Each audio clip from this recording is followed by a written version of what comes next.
right. So have you ever looked into like your dreams on the internet or ever looked into the meaning behind your dreams? Yeah, 100%. All right. So this really stuck with me when I had gotten hurt on the job when I was in law enforcement.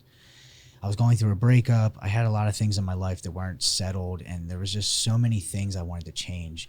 I died in my dream every night. I died every night in my dream for a year. I thought they said you can't die in your dream. Listen, I got killed. I got stabbed. Anything you can think in like action movies, I died. And I just was like, it got to the point where I just was like, I would have nightmares. So I looked up, what does it mean when you get killed in your dreams? It said, and this sucked with me until this day, is that you're killing off a side of you that you no longer want to have. Oh, wow. And I literally didn't want to be the person I was anymore. I wanted to change. Yeah. And internally, I was doing it in my dream. I was physically trying to let go of all my trauma, and I was physically killing off the side of me that I no longer wanted. Wow. And that has stuck crazy. with me so much because I was trying to be a better man, but in order to do that, I had to focus on letting go of my past and coming to realization that I was wrong in some situations. Yeah. But I was killing myself every time in my dreams because I was killing off a side of me I no longer wanted. That's so interesting. Oh my God. It enlightened me so much because when I saw that, instant growth happened because I was like, I'm really growing because I don't want this anymore. My body and mind is physically telling me, you're moving on, man. Yeah, especially if you keep having like a very similar dream over and over and over again. Every night. Yeah, it's your brain telling you something. That's why it's so interesting, especially looking up a clear meaning. It was a very, very big thing that happened to me where it was a wake-up call on, hey, you're changing your life now. Damn, that's crazy. I know. Wow. Holy shit. What a good little segment. That's crazy, yeah. You weren't expecting that, were you? I was expecting something like it. I'm not like shocked, but that's really cool. When I figured that out, it took me like a minute. I was like, holy fuck. Like it gave me like goosebumps. I've been studying dreams for a while.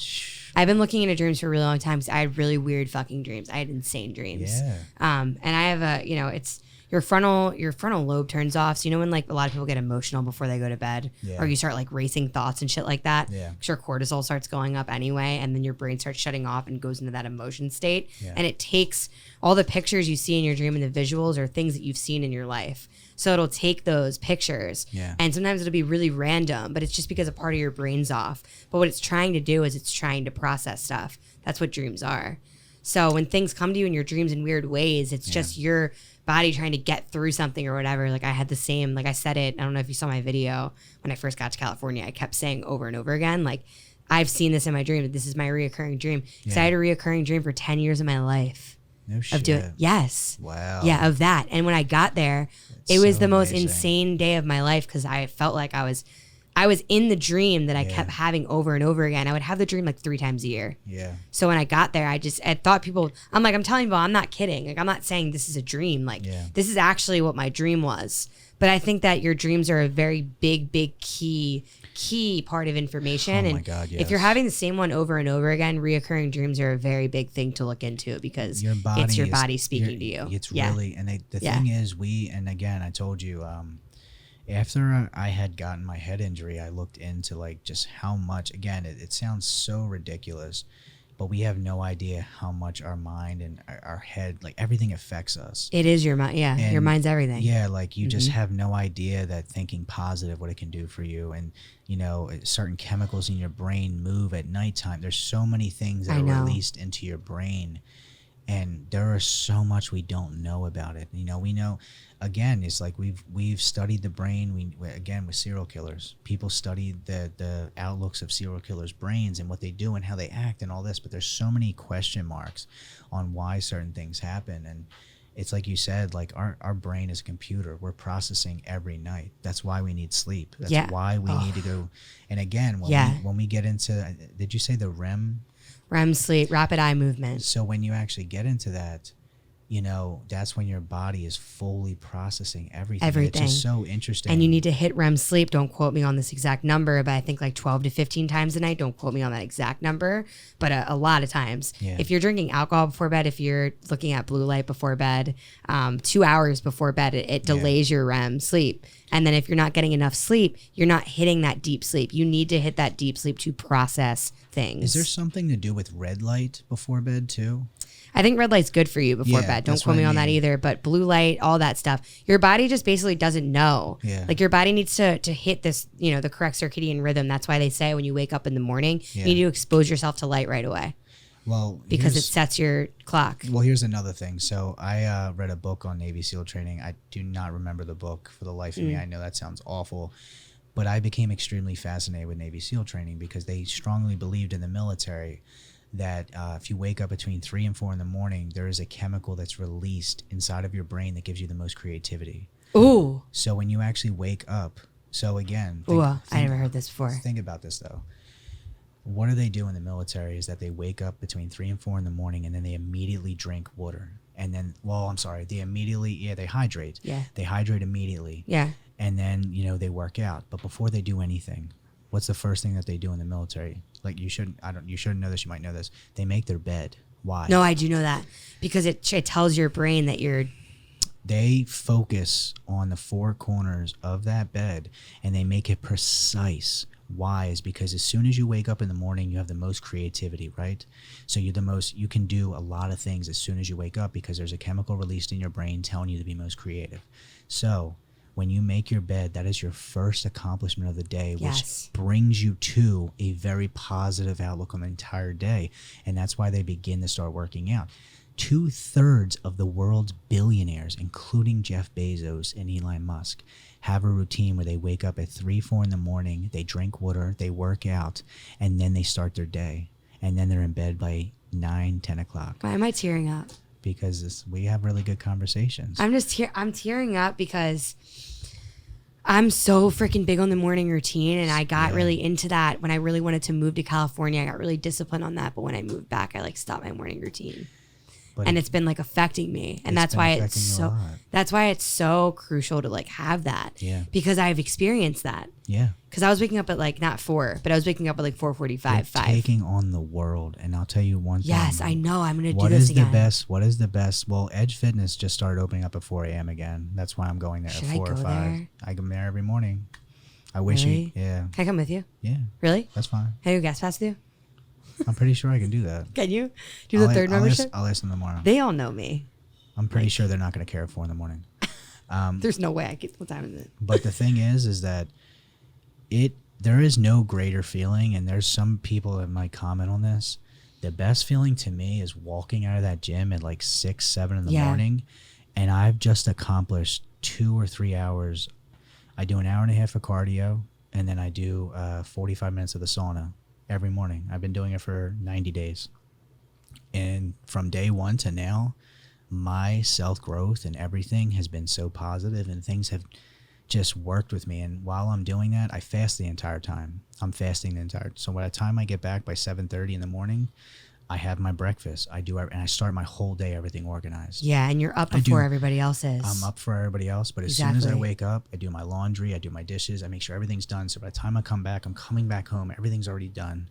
Now I just need to do work. My organization, everything's taken care of. So my routine has been just so, it's everything to me. Because I'm leaving at 7 in the morning or 7:30 from that gym, and I just see people walking in there just starting their day, and I'm just I love being up before everyone else. There's no traffic. I listen to my little motivational videos before I get in the gym, and what I do is as soon as I get on the treadmill, like I said, I do an incline at 5 or 6 incline, and then I'm at 4 miles per hour. I literally have my iPad. I listen to my motivational videos for 20 minutes. That's awesome. I study for another 20 minutes of Spanish because I'm learning Spanish. Oh my God. Duolingo. Nice. And then I'm doing another 40 minutes I'm studying to actually go to CDL school. So I am accomplishing so much, and I'm doing, like I said, I have a hard time studying, but I literally have my headphones in to the point where they're earplugs, and I'm just literally taking my test, doing my practice test, and then I turn on the headphones and I'm doing my YouTube videos. But I have 5 to 10 YouTube videos I watch within those 20 minutes on quick tips, anything that's on photography, because I love learning stuff. Wow. But I'm doing all this stuff in the first few hours of the day. This is fucking 5 a.m. This is amazing. I mean, I have not met somebody that has done this intense of a morning routine other than myself at a certain point in my life. Yeah. And you're motivating me right now because I know that I need to go to bed earlier recently. Yeah. But it's when your cortisol levels are a little higher. That's what I said. Because my cortisol levels skyrocketed for the past couple weeks, and I'm very aware of that. But the best way to get them down is to start like practicing that bedtime routine and doing that, so you can wake up and do that stuff. But it starts with going to bed earlier. I've been going to bed at 9, between 9 and 10 o'clock, and I love it because I've been taking CBD for sleep, just little gummies, and they've been working well with the melatonin. Mm-hmm. But I was out till 11 last night, and my friends were like, "Hey, just come out to the bar," and they're like, "Yo, just have a drink." I said, "Nah, man. I drank water." Yeah. I went home and I went exactly to sleep, but I woke up at the same time. On the weekends, because Edge doesn't open up till 7, I'll wake up at 6. I'll organize some stuff in my house, then go. Yeah. I'll have my detox drinks, which is like my greens, lemon juice, apple cider vinegar. I'm drinking that the entire time that I'm actually doing cardio. Nice. For my digestion, and my digestion is on point. I have never had digestion. Either have I. Yeah, like digestion has been so good to me. I've never had digestion issues. I did before. Digestion issues. Because I was eating so, but I was eating so the bad. way I said it? I see the way you said it. I've never had digestion issues. But really, I eat really well, so I don't have digestion issues. But imagine like 90 days ago when I was just like, again, I'm not saying I eat horrible, but there's some times I would eat certain foods that would bloat me, or again, you got to remember when you're in like the fitness realm and you're eating so many times a day, you got to be able to process that, and gut health is the key to everything. Everything, and there's so many studies on it. A lot of people have no idea. Your gut health, everything runs smoothly. Very new. Yes. Gut health is very new in the past couple of years. 5-6 years. Yep. Yeah. There's a lot of findings on it now. Well, there's a lot of, because I was in the bodybuilding industry, because I worked with these guys, a lot of them started taking care of their gut health by having like a probiotic. Yep. And it's, like I said, become more popular because in the bodybuilding industry, you start seeing guys with their guts all the way out to here, and they said, oh, it's from growth hormone, but 90% of the time it wasn't even from that. It was actually from their gut health because they weren't taking care of it. So Dexter Jackson was actually the only bodybuilder that was in the industry the longest and actually made it out with no injury, no health issues, no nothing. He looks amazing still. He said in one of his videos that stuck with me to this day was that I took care of my gut health. I take a probiotic, and there's a probiotic you can actually get from Amazon. It's expensive, but it has to be kept cool, but it's alive. It's got like 1 or 2 billion bacteria. No, but I mean, I don't know. Just saying. No, kombucha's great. It is. Kombucha's great. That's what I do. But these tablets have like it's probably more. More potent. 3 to 4 billion. I'm pretty sure kombucha is so. Okay.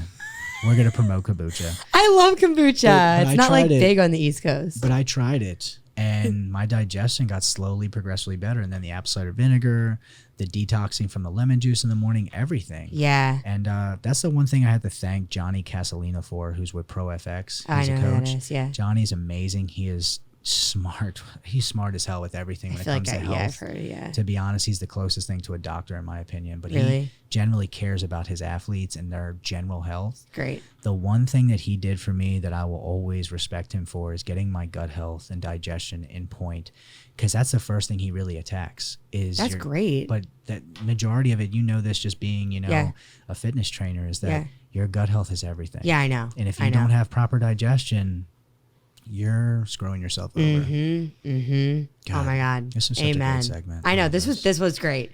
It was the end. We didn't even expect to get to this. Remember, like I said, I have one You said you have one thing, but I said one thing about like a random subject, and then we just went on that, and then it just built. Yeah.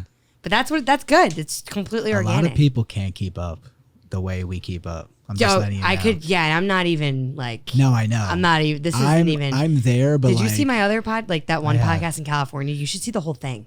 Holy shit. Blow my mind. First of all, I was in a really good mood that day. Yeah. Like, once again, I had a weird. That's so different when you're like, you either eat something, or like, when I have like all my meals probably I in shouldn't me. have eaten that. All right, yeah, we shouldn't have done the unhealthy stuff. Because now we're just like. But I know that like when dehydrated. when I'm fully hydrated, I got my gym out the way, everything's good, I can go on for hours. But Same. A lot of people can't keep up with this. A lot of people get tired. It's me. We did this for 4 hours. Really? Yeah, we're here a while, man. I'm telling you. 8. Holy we shit. got here at 4. You're like, I'm going to bed at 9. I'm like, no, you're not. I probably been bed by 9:30. I live an hour, not an hour, but like 45 minutes away. All right. Well, we're getting out of here. We're gonna close this up. We're out of here, everybody. Later. I can't wait to watch this.